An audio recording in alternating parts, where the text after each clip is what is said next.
Like کریں، subscribe کریں اور بیل آئیکن کو ضرور دبائیں تاکہ آنے والے ویڈیوز اب تک سب سے پہلے پہنچے۔ جب بھی کوئی دین کا کام لے کر کے اٹھتا ہے تو سب سے پہلے اس کو مائل کرنے یا اس کو دین کے کام سے روکنے کے لیے شیطان جس حربے کا استعمال کرتا ہے وہ عورت ہے۔ یہ پہلی چیز ہے اس کے لیے۔ بڑے بڑے عابدوں کو شیطان نے عورت کے ذریعے تباہ کر دیا، برباد کر دیا، اور بڑے بڑے داعیان دین اس راہ کے اندر ثابت قدم نہ رہنے کی وجہ سے مکر و فریب کے شکار ہو کر کے تباہ و برباد ہو گئے اور گوشے گمنامی میں چلے گئے۔ اب اس کو سیرت کی روشنی میں دیکھیں۔ آقا کریم صلی اللہ تعالی علیہ وسلم نے جب دعوت و تبلیغ کا کام شروع فرمایا رب کے حکم پر، یا ایھا المدثر قم فانذر، سرکار صلی اللہ علیہ وسلم نے دعوت کا کام شروع کیا، اور جب اس زمانے کے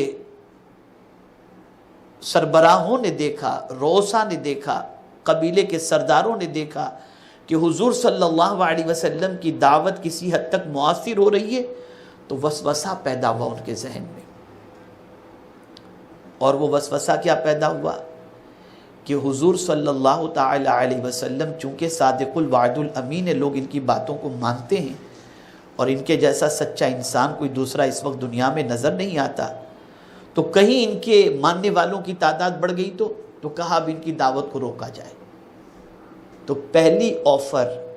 حضور صلی اللہ علیہ وسلم کو دین کے کام سے روکنے کے لیے جو کی گئی وہ یہی کی گئی کہ اے محمد صلی اللہ تعالی علیہ وسلم، عرب کی جو سب سے حسینہ لڑکی ہو اگر آپ اس سے شادی کرنا چاہتے ہو تو ہم آپ کی شادی اس سے کرا دیتے ہیں، لیکن آپ یہ کام نہ کریں۔ یہ پہلا حربہ ہے۔ تو آج جو نقطہ ذہن کے اندر رکھنا ہے وہ یہ ہے کہ آپ عالم بن کر کے نکلیں گے یا آپ دعوت کے میدان کے اندر بحیثیت مبلغ سکسیس ہوں گے تو آپ کے فالوور، آپ کے فینس کی تعداد بڑھتی چلی جائے گی، اور کچھ لوگ آپ کے حلیے سے متاثر ہوں گے، کچھ آواز سے متاثر ہوں گے، کچھ جو ہے وہ تقریر سے متاثر ہوں گے، کچھ انداز سے متاثر ہوں گے، کچھ پرسنالٹی سے متاثر ہوں گے، اور اس میں پھر جو ہے وہ بہکنے کے امکانات بڑھتے چلے جائیں گے۔ ہم کو آپ کا یہ کپڑا پسند آ رہا ہے، آپ کی یہ اسٹائل پسند آ رہی ہے، آپ کی آواز پسند آ رہی ہے، ہم تو آپ کے دیوانے ہیں، بس یہ ساری چیزیں شروع ہوتی ہیں، اور اس کے بعد جو ہے وہ قدم پھسلنے شروع ہوتے ہیں، آواز بھی وہیں کی وہیں رہ جاتی ہے، اور قدرت کی بارگاہ سے جو چیزیں ملی ہوتی ہیں وہ سب ضائع ہو جاتی ہیں۔ تو زندگی میں کبھی بھی دیکھیے، عالم بنیں گے تو عالم بننے کے بعد بھی یہ مرحلہ آپ کے سامنے آئے گا، پیر بنیں گے تب بھی یہ مرحلہ آپ کے سامنے آئے گا، بہترین نعت خواں بنیں گے تب بھی یہ مرحلہ آپ کے سامنے آئے گا، بہترین مقرر بنیں گے تب بھی یہ مرحلہ آپ کے سامنے آئے گا۔ تو آج یہ چیز ذہن کے اندر محفوظ کرنی ہے کہ پروردگار جل جلالہ اس چیز کے ذریعے ہمارا امتحان لیتا ہے کہ دیکھو میرا بندہ جس کو میں نے یہ نعمت دی ہے وہ میرا کتنا فرما بردار ہے،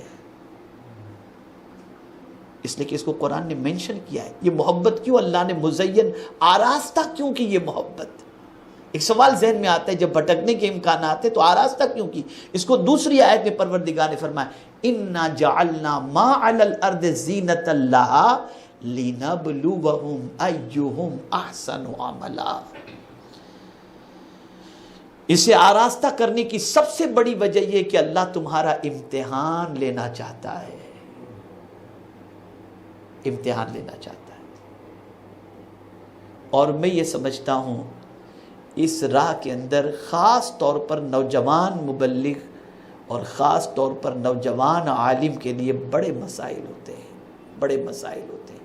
فیس بک کا دور چل رہا ہے، یوٹیوب کا دور چل رہا ہے،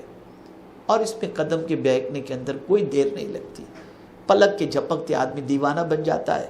اور پھر سارے دین کے معاملات ایک جگہ رہ جاتے ہیں، اور پھر اس کی دنیا بھی تباہ ہوتی ہے اور آخرت بھی تباہ ہوتی ہے۔ تو پہلی چیز جو فتنے کی ہے، جو فتنے کی ہے وہ عورت ہے۔ تو آپ نے یہ آج دل و دماغ کے اندر محفوظ کر لینا ہے کہ آپ جب بہترین مبلغ بن جائیں گے، بہترین عالم دین بن جائیں گے، تو اس فتنے سے اپنے آپ کو بچانے کی کوشش کریں گے. اور اس کے لیے ایک دعا ہے، اللہم انی اعوذ بک من فتنۃ النساء. اس دعا کو پڑھتے رہیں.